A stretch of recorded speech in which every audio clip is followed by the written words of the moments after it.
ఆకాశ మహాకాశములు సృష్టికర్త అయిన దేవుణ్ణి పట్టజాలవు.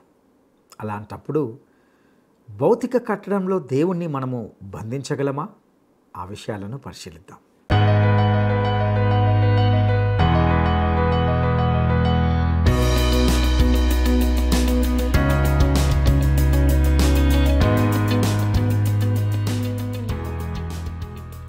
క్రీస్తునందు ప్రియమైన ప్రేమధార టీవీ వీక్షకులందరికీ మన ప్రభువును రక్షకుడైన యేసు క్రీస్తు మహిమగల నామంలో శుభములు తెలియజేస్తున్నాం. నేటి మన ధ్యాన భాగంగా మొదటి దినవృత్తాంతముల గ్రంథము 28వ అధ్యాయాన్ని ధ్యానించుకోబోతున్నాం. దావీదు తన జీవిత చరమాంకంలో ఉన్నప్పుడు నాయకులందరినీ ఒకటిగా చేర్చి ఒక సమావేశాన్ని ఏర్పాటు చేసినట్లుగా చూస్తాం.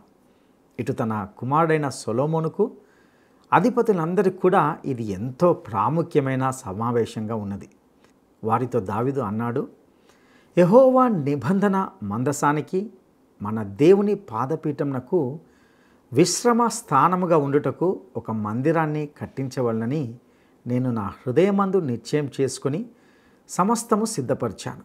అయితే దేవుడు నేను యుద్ధములు జరిగించి రక్తము ఒలికించినందున మందిరాన్ని కట్టించకూడదని నాకు ఆజ్ఞ ఇచ్చాడు. దేవుడు నన్ను ఏర్పాటు చేసుకొని నాయందు ఆయన దయ చూపి ఇశ్రాయేలీయుల మీద రాజుగా నియమించి ఉన్నాడు. రాజ్య సింహాసనం మీద కూర్చుండకు నా కుమారులందరిలో సొలొమోనును కోరుకున్నాడు. అతడే దేవుని మందిరాన్ని, దేవుని ఆవరణములను కట్టిస్తాడని చెప్పాడు. మీ దేవుడైన యెహోవా మీకిచ్చిన ఆజ్ఞలన్నీ ఎట్టివో తెలుసుకొని వాటిని గైకొనుడి అని అదేవిధంగా అతని కుమారుడైన సొలొమోనుతో దేవుడైన యెహోవాను తెలుసుకొని హృదయపూర్వకంగాను మనపూర్వకంగాను ఆయనను సేవించుమని ప్రోత్సహించినట్లుగా మనము గ్రహిస్తాం. ఇక వివరాలను వినడానికి మనం సిద్ధపడదామా? ఈ రోజున మన వాక్య పాఠం మొదటి దినవృత్తాంతములు 28వ అధ్యాయం. దావీదు నాయకులందరినీ సమావేశపరుస్తున్నాడు. తన జీవితంలో చిట్టచివరి ఘడియలు వచ్చేశాయి. అందుచేత ఈ సమావేశం ఎంతో ముఖ్యమైనది. ఇందులో ఇశ్రాయేలు జాతికే కాదు, వ్యక్తిగతంగా సొలొమోనుకు కూడా ఒక సందేశం ఉంది. దావీదు ఏర్పాటు చేసిన ఈ సభ ఎంతో కీలకమైంది. మొదటి దినవృత్తాంతములు 28వ అధ్యాయం మొదటి 6 వచనాలు వినండి. గోత్రముల పెద్దలను వంతుల చొప్పున, రాజుకు సేవ చేసే అధిపతులను, సహస్రాధిపతులను, రాజుకు రాకుమారులకు కలిగి ఉన్న యావత్తు చరాస్తి మీద, స్థిరాస్తి మీద ఉన్న అధిపతులను, అనగా ఇశ్రాయేలీయుల పెద్దలందరినీ, రాజునొద్ద పరివారమును, పరాక్రమశాలులను, సేవా సంబంధులైన పరాక్రమశాలులందరినీ రాజైన దావీదు యెరూషలేమునందు సమకూర్చాడు. అప్పుడు రాజైన దావీదు లేచి నిలువబడి మాట్లాడాడు. నా సహోదరులారా, నా జనులారా, నా మాట ఆలకించండి. యెహోవా నిబంధన మందసానికి, మన దేవుని పాదపీఠానికి విశ్రమస్థానముగా ఉండడానికి ఒక మందిరం కట్టించాలని నేను నా హృదయమందు నిశ్చయించుకొని సమస్తము సిద్ధపరిచాను. అయితే దేవుడు నాకు ఆజ్ఞాపిస్తూ అన్నాడు, నీవు యుద్ధములు జరిగించి రక్తం ఒలికించిన వాడవు, కనుక నీవు నా నామమునకు మందిరము కట్టించకూడదు. ఇశ్రాయేలీయుల మీద నిత్యము రాజునై ఉండడానికి ఇశ్రాయేలీయుల దేవుడైన యెహోవా నా తండ్రి ఇంటి వారందరిలో నన్ను కోరుకున్నాడు. ఆయన యూదాగోత్రమును, యూదాగోత్రపు వారిలో ప్రధానమైనదిగా నా తండ్రి ఇంటిని, నా తండ్రి ఇంటిలో నన్ను ఏర్పరచుకొని నా యందు ఆయన దయచూపి ఇశ్రాయేలీయుల మీద రాజుగా నియమించాడు.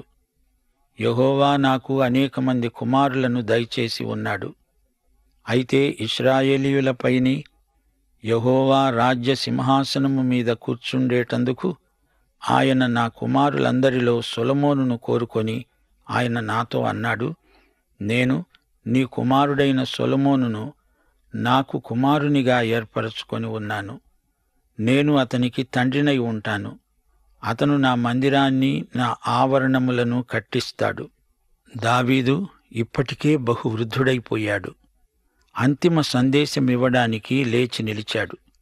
దేవుడు దావీదును మందిరం కట్టనివ్వలేదు. దానికి కారణం దావీదు చేతులు యుద్ధరంగంలో పారిన రక్తంతో తడిసి ఉన్నాయి. ఈ సంగతి దావీదు ఒప్పుకుంటున్నాడు. దేవుడు సొలొమోనును ఏర్పరచుకున్నాడు, దావీదు కాదు. ఈ విషయం కూడా తన ప్రసంగంలో దావీదు పేర్కొనడం గొప్ప విశేషం. దాపరికం లేకుండా తన మనస్సులో ఏమున్నదో అదంతా దావీదు మాట్లాడాడు.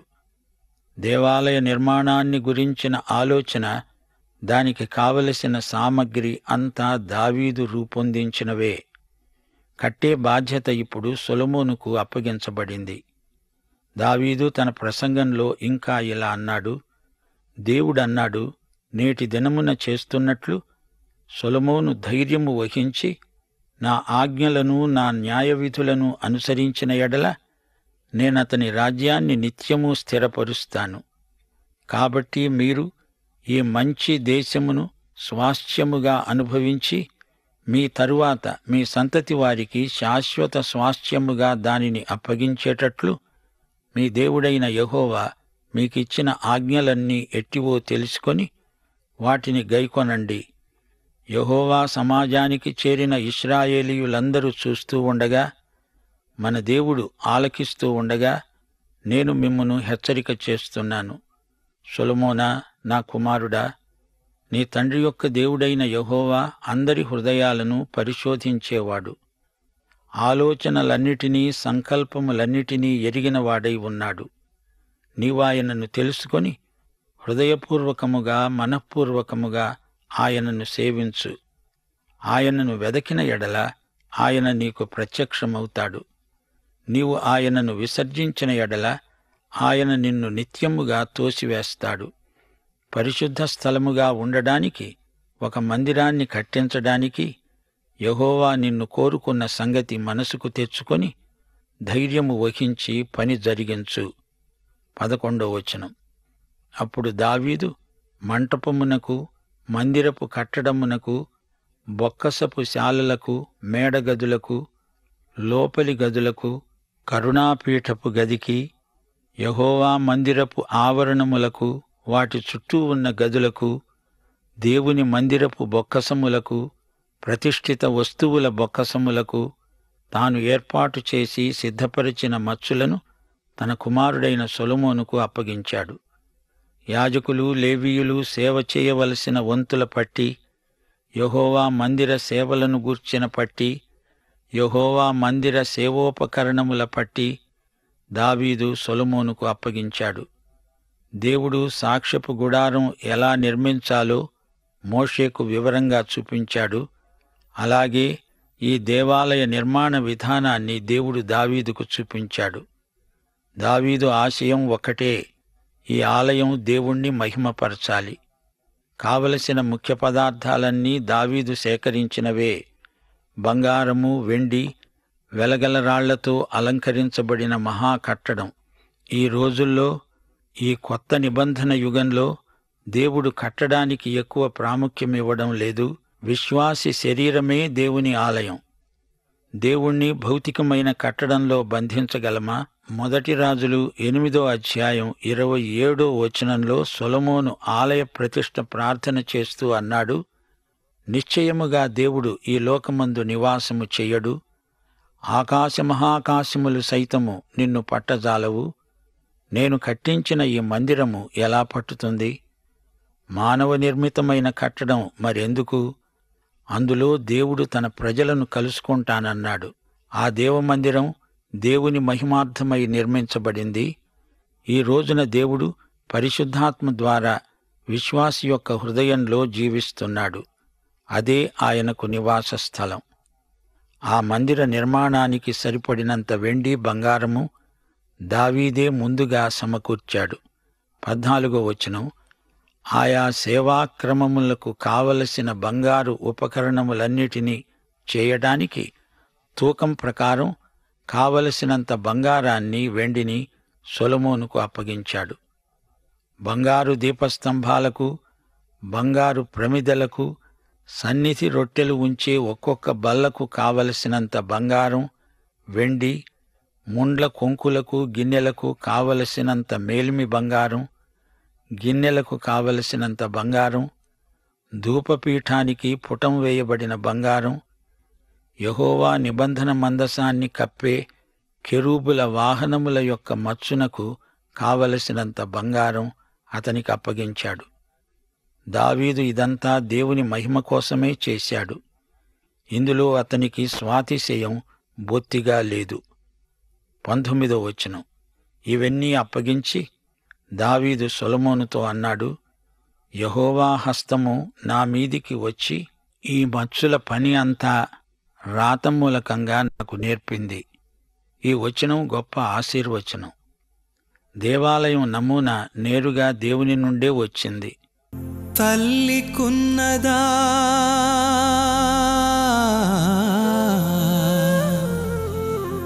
తండ్రికున్నదా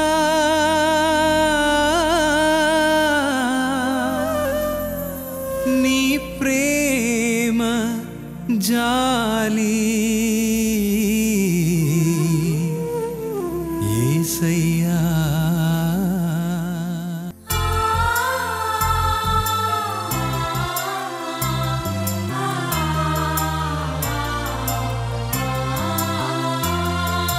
తల్లికున్నదా తండ్రికున్నదా నీ ప్రేమ జాలి యేసయ్యా. అన్నదమ్ములకైనా కన్న బిడ్డలకైనా నీ ప్రేమ లేదు యేసయ్యా. తల్లికున్నదా తండ్రికున్నదా నీ ప్రేమ జాలి యేసయ్యా. అన్నదమ్ములకైనా కన్న బిడ్డలకైనా నీ ప్రేమ లేదు యేసయ్యా. యేసయ్యా యేసయ్యా మంచి యేసయ్యా. యేసయ్యా యేసయ్యా నా మంచి యేసయ్యా. యేసయ్యా యేసయ్యా మంచి యేసయ్యా. యేసయ్యా యేసయ్యా నా మంచి యేసయ్యా. తల్లికున్నదా తండ్రికున్నదా నీ ప్రేమ జాలి యేసయ్యా.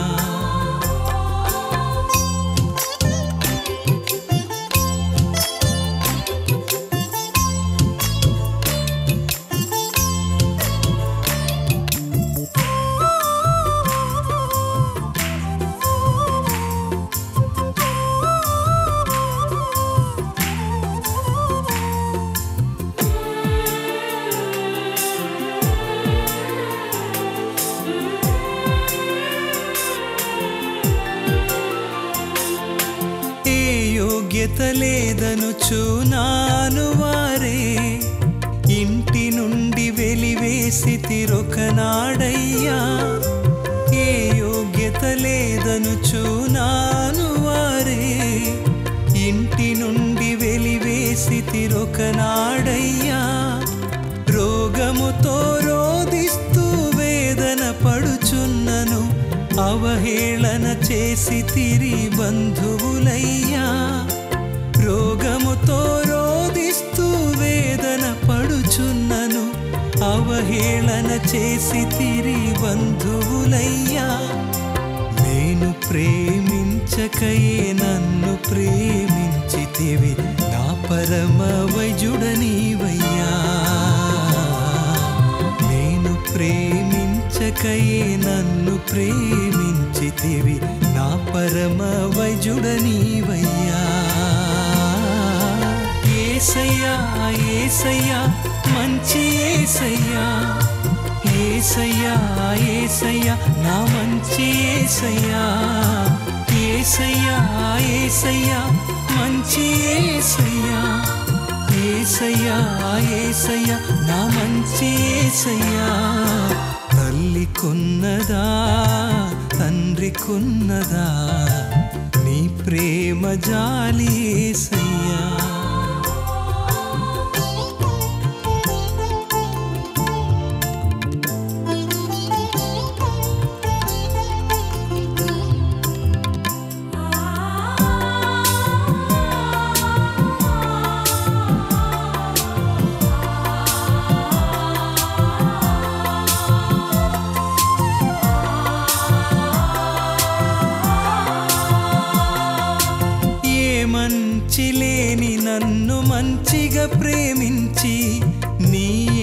ఇంటికి చేర్చితివి ఈనాడయ్యా. ఏ మంచి లేని నన్ను మంచిగా ప్రేమించి నీ ఇంటికి చేర్చితివి ఈనాడయ్యా. జ్ఞానము ఐశ్వర్యమును ఇచ్చితివయ్యా. మనిషిగా నిలిపితివి మనుగడనిచ్చి. జ్ఞానము ఐశ్వర్యమును ఇచ్చితివయ్యా. మనిషిగా నిలిపితివి మనుగడనిచ్చి. నేను ప్రేమించకయే నన్ను ప్రేమించితివి. నా మంచి కాపరి నీవయ్యా. నేను ప్రేమించకయే నన్ను ప్రేమించితివి. నా మంచి కాపరి నీవయ్యా. యేసయ్యా యేసయ్యా మంచి యేసయ్యా. యేసయ్యా యేసయ్యా నా మంచి యేసయ్యా. యేసయ్యా యేసయ్యా మంచి యేసయ్యా. యేసయ్యా యేసయ్యా నా మంచి యేసయ్యా. తల్లికున్నదా తండ్రికున్నదా నీ ప్రేమ జాలి యేసయ్యా. అన్నదమ్ములకైనా కన్న బిడ్డలకైనా నీ ప్రేమ లేదు యేసయ్యా. తల్లికున్నదా తండ్రికున్నదా నీ ప్రేమ జాలి యేసయ్యా. అన్నదమ్ములకైనా కన్న బిడ్డలకైనా నీ ప్రేమ లేదు యేసయ్యా. యేసయ్యా యేసయ్యా మంచి యేసయ్యా. యేసయ్యా యేసయ్యా నా మంచి యేసయ్యా. యేసయ్యా యేసయ్యా మంచి యేసయ్యా.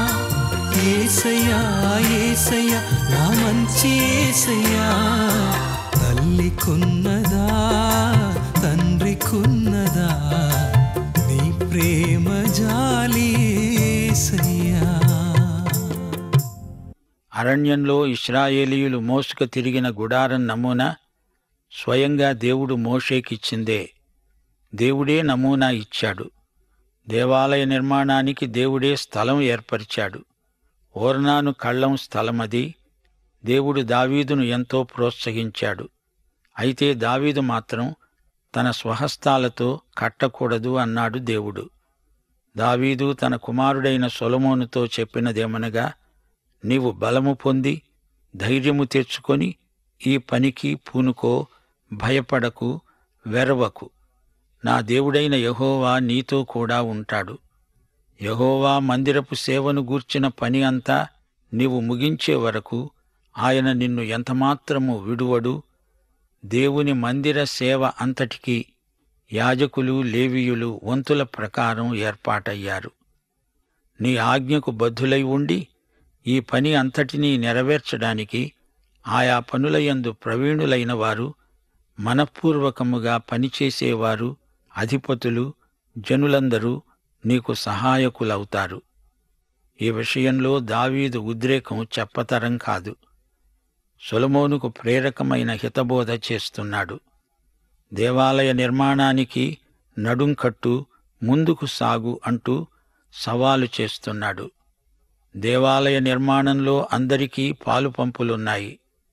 అందరూ ఈ సేవలో ఏదో రూపంలో పాల్గొని తీరాలి. యాజకులు, పనివారు, అధిపతులు, లేవీయులు ఒకరేమిటి, అందరూ ఇందులో పాల్గొనేవారే. తన తండ్రి అయిన దావీదు ఏర్పరిచినట్లే పనంతా జరిగిపోతోంది. దావీదు రాజు తన స్వంత చిత్తాన్ని అవతల పెట్టివేసి దేవుని చిత్తానికి తల ఒగ్గాడు. సొలొమోనును తన తరువాత రాజును చేస్తాను అన్నది దేవుడే, తాను కాదు. తన కుమారుడైన సొలొమోనే దేవాలయం నిర్మించాలన్నది దేవుని చిత్తం. పరలోకమందలి దేవుని చిత్తం ఎలాగో అలాగే భూమి యందు నెరవేరాలి గదా. ఈ భూమి దేవుని పాదపీఠం అనే భావన యెషయా 60వ అధ్యాయం 13వ వచనంలో వ్యక్తం చేయబడింది. నా పరిశుద్ధాలయపు అలంకారము నిమిత్తమై లెబానోను శ్రేష్టమైన దేవదారు వృక్షములను, సరళ వృక్షములను, గొంజి చెట్లును నీ వద్దకు తేబడతాయి. నేను నా పాదస్థలాన్ని మహిమపరుస్తాను అన్నాడు దేవుడు. దేవుడు తన ప్రజలైన ఇశ్రాయేలును ఉద్దేశించి మాట్లాడుతూ పదే పదే జ్ఞాపకం చేస్తూ వచ్చాడు. మొదట్లో ఈ దేశాన్ని ఎలా స్వాధీనం చేసుకున్నారు, అలాగే నా ఆదేశాలు పాటిస్తూ నా వాక్యానికి లోబడుతూ అదే పద్ధతిలో మీరు దాన్ని మీ అధీనంలో నిలుపుకోగలుగుతారు. ఇది షరతు. మరో సంగతి మా శ్రోతలు గుర్తించాలి. సన్నిధి గుడారం కోసం దేవుడు మోషేకు నమూనా ఇచ్చాడు. ఆ నమూనాను కొంతమట్టుకు దావీదు అనుసరించాడు. అందువల్ల సన్నిధి గుడారంలో కనిపించిన వాటిలాంటివి ఆలయంలోనూ కనిపిస్తాయి. అతి పవిత్ర స్థలం, పవిత్ర స్థలం, దేవుని మందసం, ధూపవేదిక, రొట్టెలు ఉంచే బల్లలు, దీపస్తంభాలు, ఇత్తడి బలిపీఠాలు ఇవన్నీ సాక్ష్యపు గుడారంలోని నమూనాలే. దేవుని ఆత్మావేశం వల్ల దావీదు దేవుని ఇష్టప్రకారమే నిర్మించబోయే ఆలయం నమూనాలు, కొలతలు రాసి ఉంచాడు. సొలొమోను తన తండ్రి ఇచ్చిన నమూనా కొలతలు పూర్తిగా పాటించాడు. దావీదు తనకు అందించిన సూచనలన్నిటినీ సొలొమోను తన జీవితమంతా అమలుపరిచి ఉంటే ఎంత బాగుండేది. కాని సొలొమోను ఆరంభ శూరత్వం కనపరిచాడు. అది రాను రాను చల్లారిపోయింది. దేవునికి చెందిన ప్రత్యేకమైన పని ఏదైనా ఉందంటే దేవుడు ఆ పనికి కొందరిని ఏర్పాటు చేసి ఆ పనికి అవసరమైన నేర్పును, కౌశలాన్ని, సామర్థ్యాన్ని వారికిస్తాడు. అది దేవుని విధానం. దేవుడు ఆయా వ్యక్తులను ప్రత్యేక సేవ కోసం ఏర్పరచుకోవటంలో ఆయన మహాజ్ఞానం ద్యోతకమవుతుంది. దేవుడు పెట్టే ప్రవేశ పరీక్షలో గెలవాలి. గిద్యోను శత్రువులతో ఎలా పోరాడాడు, తనకు కావలసిన సైనికులకు ఎలాంటి ప్రవేశ పరీక్ష పెట్టాడు. ఆరంభంలో 32,000 మంది అభ్యర్థులున్నారు. వారిలో కొందరు అయోగ్యులు. 10,000 మంది రెండో ప్రవేశ పరీక్షకు వచ్చారు. నదీ తీరాన వారికి పరీక్ష. అందులో 300 మంది మాత్రమే ఉత్తీర్ణులయ్యారు. 9,700 మంది పరీక్షలో ఓడిపోయారు. వంగి నీళ్లు గతికిన వారు అయోగ్యులు. అంకిత భావంతో సేవ చేసేవారు ఎప్పుడూ అల్పసంఖ్యాకులే. ప్రియ శ్రోతలు, వింటున్నారా? దావీదు రాజ్యాధికారాన్ని, సమస్త బాధ్యతలను సొలొమోనుకు అప్పగిస్తున్నాడు. ఈ గ్రంథంలో అదోనియా కుట్రను గురించి చెప్పబడలేదు. దేవుని చిత్తమేదో ఆ అంశాన్ని ప్రత్యేకంగా ఈ గ్రంథం ఎత్తి చూపుతున్నది. దేవుడు ఇశ్రాయేలు భవితవ్యాన్ని ఎలా తీర్చిదిద్దబోతున్నాడో ఆ వృత్తాంతం మాత్రమే ఈ గ్రంథంలో ప్రస్తావించబడింది. అసలు ఈ ఇశ్రాయేలు రాజ్యమంతా ఎవరిది? దేవునిదే గదా. అది దావీదు రాజ్యం కాదు, మరెవరిది కాదు. దేవుడే రాజు, రారాజు, సార్వభౌముడు. ఇశ్రాయేలుకు దావీదు రాజైనా దేవునికి దావీదు సామంతుడే. దేవుడు రాజును నియమించటంలో మానవ సాంప్రదాయాలను చూడలేదు. ఆ మాటకొస్తే దావీదు సౌలుకు వారసుడా? కాదు. సొలొమోను దావీదుకు జ్యేష్ఠ కుమారుడా? కాదు. పితృపారంపర్యమైన వ్యర్థ ప్రవర్తనను దేవుడు లెక్క చేయడు. దేవుని చిత్తమే మన ఏకైక ప్రమాణం. దావీదు తన కుమారునికి చెప్పిన హితవు, నీవు దేవుని వాక్యాన్ని తప్పి నడవకూడదు. రాజ్యములో శాంతి భద్రతలకు, నీతి న్యాయాలకు ఆధారం దేవుని వాక్యానికి విధేయత. దేవుని వాక్యాన్ని పరిశోధించాలి. అందలి జీవన సూత్రాలను అనుసరించి బ్రతకాలి. ప్రతిరోజు దేవుని వాక్యాన్ని వింటూ అందలి నైతిక ప్రమాణాలను పాటించడం శ్రేయస్కరం. హృదయశుద్ధితో, తేట అయిన మనస్సాక్షితో దేవుణ్ణి సేవించాలి. దేవుడు మన నుండి సంపూర్ణ భక్తిని కోరుతున్నాడు. మన హృదయాలు, ఉద్దేశ్యాలు, కోరికలు, తలంపులు అన్నిటినీ ప్రభువుకు సమర్పించాలి. దేవుణ్ణి వ్యక్తిగతంగా ఎరిగి ఉండి ఆయనను ప్రేమిస్తే మనము అడిగిన దానికంటే, ఊహించిన దానికంటే దేవుడు అధిక జ్ఞానమిస్తాడు. మనకు ఆయన నడుపుదల ఎంతైనా అవసరం. దేవునికి మరుగైనది ఏదీ ఉండదు. మన హృదయంలో ఏముందో ఆయన చూడగలడు. ఆయన అంతా గ్రహించగలడు. దావీదులోని వ్యభిచార బుద్ధిని, హత్యానేరాన్ని నాతాను ప్రవక్త ద్వారా దేవుడు బట్టబయలు చేశాడు. దేవుని వద్ద ఎట్టి దాపరికము ఉండకూడదు. సొలొమోనుకు దావీదు బోధ ఇదే. నీలో ఎన్ని బలహీనతలున్నా ఆయన నిన్ను ప్రేమిస్తున్నాడు. అంచేత దేవుని దగ్గర రహస్యాలు ఒప్పుకోవడానికి భయపడకూడదు. సొలొమోను భయపడలేదు, ధైర్యం వహించాడు. ఇది గొప్ప పని. అతడు బెదరలేదు. అలాగే మనం కూడా. మనము దేవుని జత పనివారం. పాఠం సమాప్తం. మన రక్షకుడు, ప్రభువు అయిన యేసుక్రీస్తు వారి దివ్యకృప, తండ్రి అయిన దేవుని ప్రేమ, పరిశుద్ధాత్మ అన్యోన్య సహవాసము మనకందరికీ సదాకాలము తోడై ఉండునుగాక. ఆమేన్.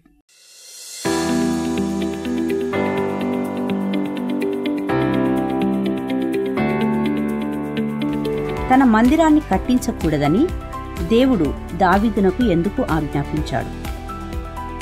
తన మందిరాన్ని కట్టించకూడదని దేవుడు దావీదునకు ఎందుకు ఆజ్ఞాపించాడు?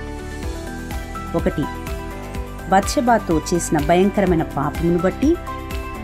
2. యుద్ధములు జరిగించి రక్తము ఒలికించినందున. 3. దేవుని చిత్తానికి వ్యతిరేకంగా జనాభాను లెక్కించినందున. ప్రియులారా, ఇంతవరకు మనము మొదటి దినవృత్తాంతముల గ్రంథము 28వ అధ్యాయాన్ని ధ్యానించుకున్నాం.